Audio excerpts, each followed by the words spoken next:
Well, for my third whiskey of the night, I'm going to go back to something that I tried 4 months ago, and not that I was underwhelmed by it, but it was a little less than what I expected of it. And then I came back a few times, as you can see by the fill level of the bottle, and I enjoyed it much more as the level went down than I did on the neck pour up here. So I'm gonna pour one of the last drams from this bottle, and I will never see this stuff again. This is the Longrow Red Pinot Noir Cask matured, 11 years old, Campbeltown single malt Scotch Whisky, bottled at 53.1% alcohol by volume. And I purchased this at the Lochfine Spirits whiskey shop in Inverary, Scotland. I may never get to go there again as long as I live, and this stuff won't be there anyway because I got the last bottle.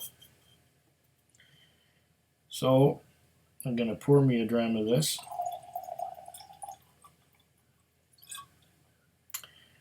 Maybe a little more. Make it quig size. I know it's 53%. And the next whiskey is even stronger, but that's okay. I got lots of water to wash it down. All right.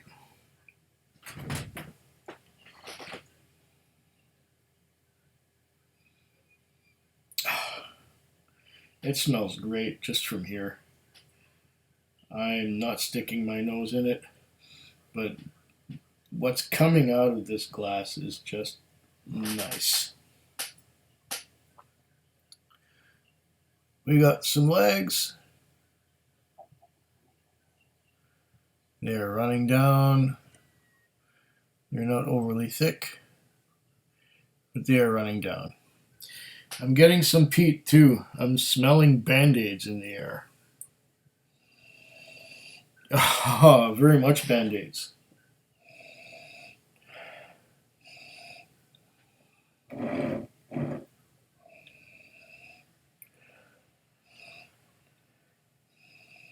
Band-aids and wine.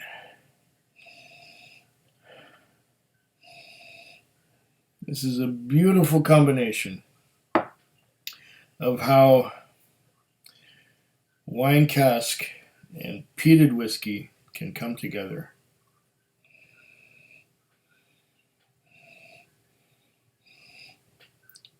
And even though it says it's heavily peated, it's a lot subtler than Southern Isla peat.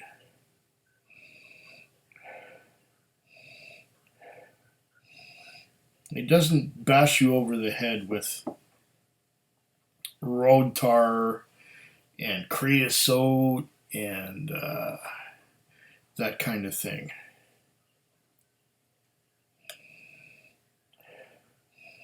It adds a little bit of citrus to the story.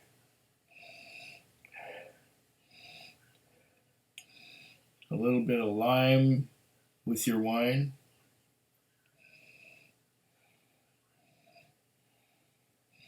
A little bit of earthiness with your fruit. It's a beautiful combination.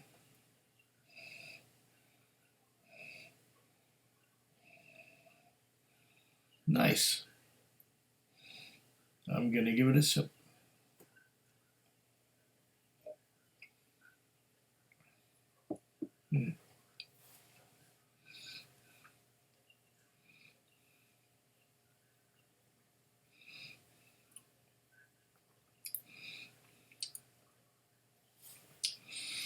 Yeah. The style of peat reminds me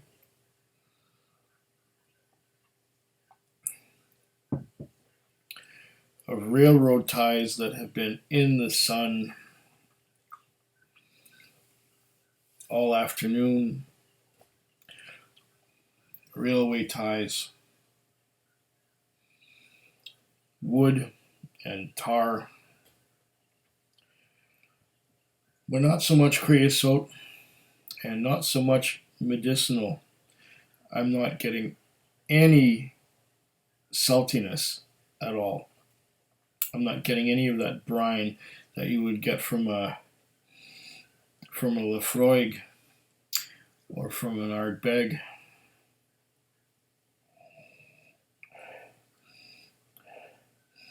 It's kind of blunted. It is mainland peat after all. It's not Isla peat. It's earthy. It's not bonfirey. There's some of that citrus, some lime, bit of lemon maybe, a slight touch of orange. But the wine cask from the Pinot Noir. I'm glad I came back to this after all these 4 months, because it's giving me more than it did before, and I appreciate it a lot more than I did at first. A bit of water to maybe open it up a little bit, because we're almost done with the bottle. Wonder if I'll keep this in my camping box. I'd get 1 dram out of it. This was, after all, a 70 cl bottle, being for the UK market. Yes, there is a UK on it right there. See the UK? Yeah.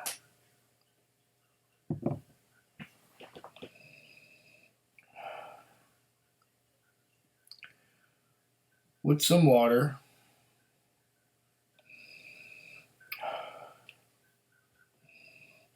Take these off.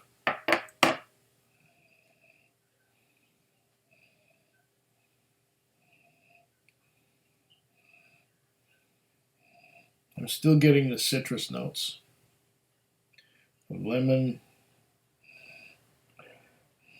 definitely lime, grapefruit too. Nice. And orange. Lovely.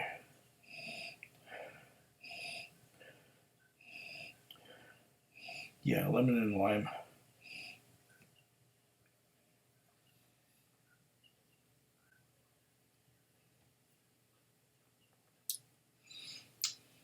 Oh. And then there's the ripe grapey notes.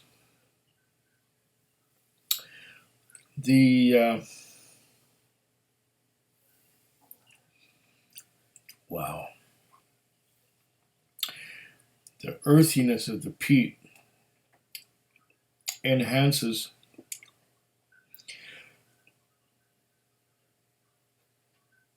the citrus that's also coming from the peat. Oh, wait. What now?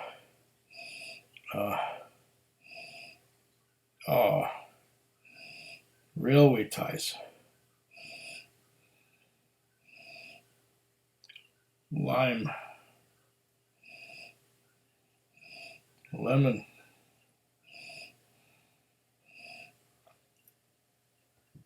I think I'm getting more of the fruits from the peat than I am from the maturation.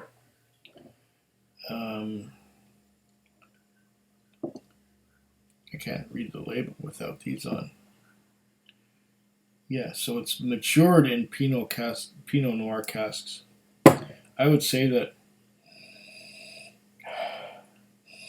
as I go at it now,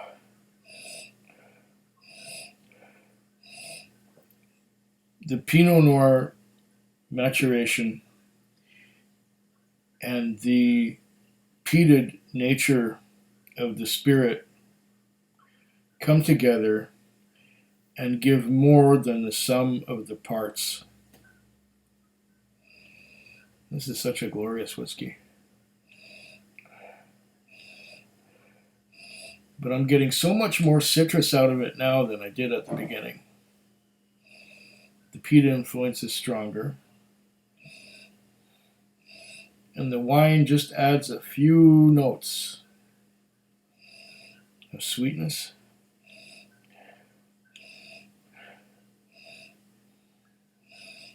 And perhaps a bit of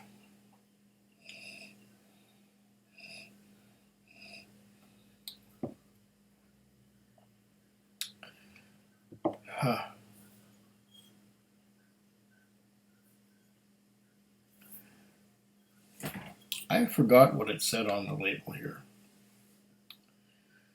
First distilled in 1973, Longrow is a double distilled, heavily peated single malt whisk produced in Springbank Distillery in Campbeltown.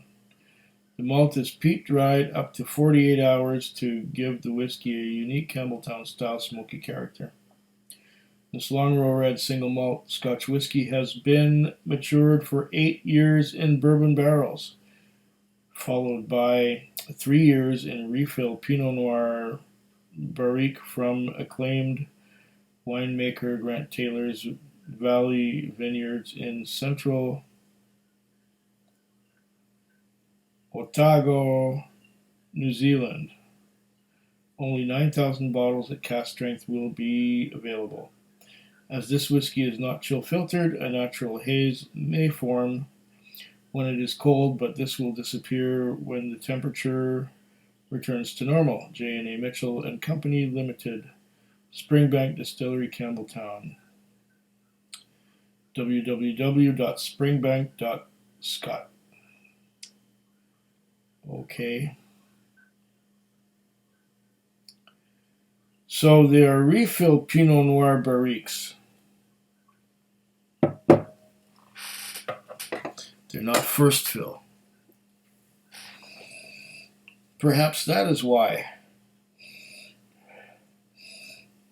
the influence of the Pinot Noir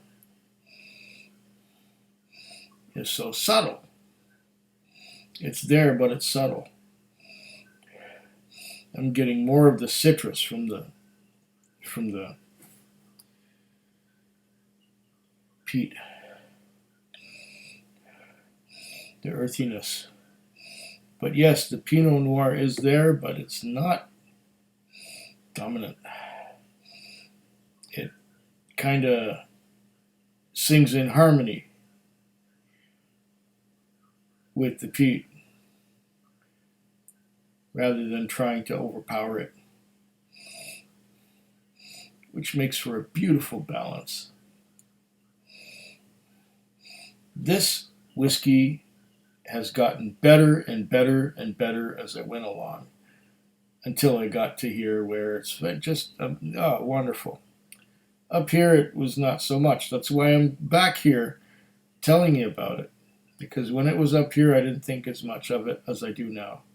This bottle has just gotten better and better and better with time. And that, my friends, is what it's all about. And that's why I'm here now doing it again 4 months later. I'm getting chocolate too. Sort of like a milk chocolate. There's enough complexity here to satisfy anyone who's into that.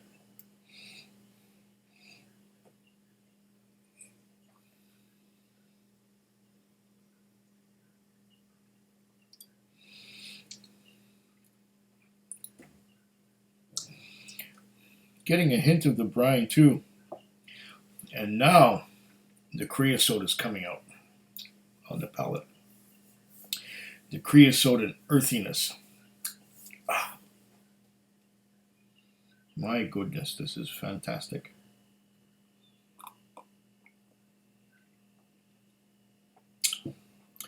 This is so much better than I thought it would be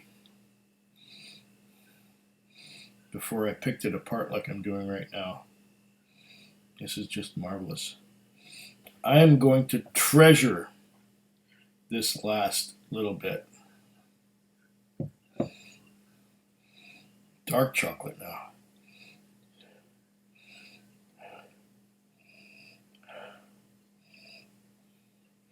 There's so much going on here. The lemon, lime, citrus, the wine,